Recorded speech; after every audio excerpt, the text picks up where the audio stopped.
হ্যাঁ, আমার যেন মনে হয় যেন বেগুনি না খাইলে আমার চলবে না। মিস্টার বেগুন, মিস্টার শশা এর দামটা বাড়ছে কেন? আমরা যদি অর্থনীতিকে ভালোভাবে দেখতে চাই, বৈষম্যবিহীন দেখতে চাই, সকল প্রকার কদাচার, অসদাচার বা ইত্যাদি মুক্ত দেখতে চাই, তাহলে সেখানে কোরআনের যে শিক্ষা, রমজানের যে শিক্ষা, রমজানের যে যে যে যে নির্দেশনা, সেটা কিন্তু অত্যন্ত প্রাসঙ্গিক। সেটা হচ্ছে এই, যেমন আমি সরাসরি দ্রব্যমূল্যের ব্যাপারেই আসি।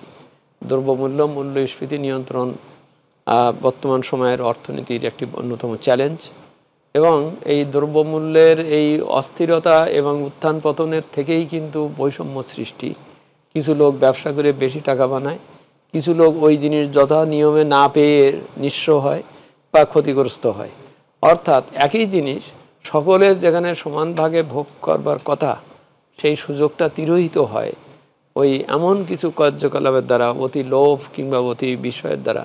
সেটাই বৈষম্য সৃষ্টি হয়। দ্রব্যমূল্য নিয়ন্ত্রণ না করতে পারার একটা অন্যতম উপসর্গ, কারণ বা বৈশিষ্ট্য হচ্ছে যে দুটো জিনিস। একটা হচ্ছে সরবরাহ অনুযায়ী চাহিদার মধ্যে একটা সামঞ্জস্য থাকতে হবে। আমার সরবরাহ এত আছে, আমি তার সাথে মিল রেখে আমার চাহিদা থাকবে। এখানে রমজানের সময় সংযমের ব্যাপারে যে ব্যাপারটা বলা হচ্ছে, সেটা হচ্ছে এই যে আমি, যেমন উনি যথার্থ বলেছেন, যেটা আমার করতে মন চাচ্ছে কিন্তু আমি করব না নির্দেশনার কারণে। আমি রমজানের সময় চাহিদা সরবরাহের কথা বলছি।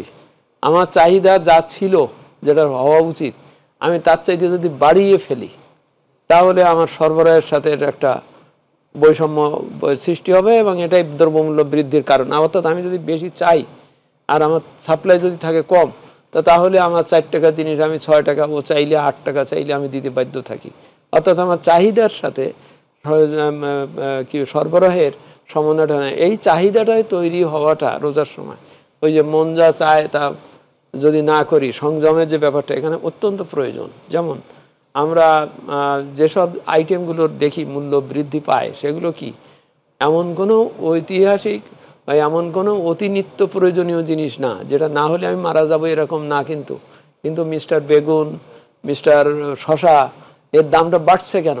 কারণ আমি অন্য সময় আমার যে চাহিদা, তার চাইতে আমি এই সময় এইটার চাহিদাটা বেশি শো করি। হ্যাঁ, আমার যেন মনে হয় যেন বেগুনি না খাইলে আমার চলবে না। হ্যাঁ, ভাবখানে এরকম যে আমার শশা খাইতেই হবে বা ইত্যাদি করতে হবে। এই যে আমার অতিরিক্ত একটা চাহিদা দাঁড়ায়, এইটা সরবরাহের সাথে মিল হয় না বলেই কিন্তু এই দুটো জিনিসের দাম এই যে অস্বাভাবিকভাবে বেড়ে যাচ্ছে।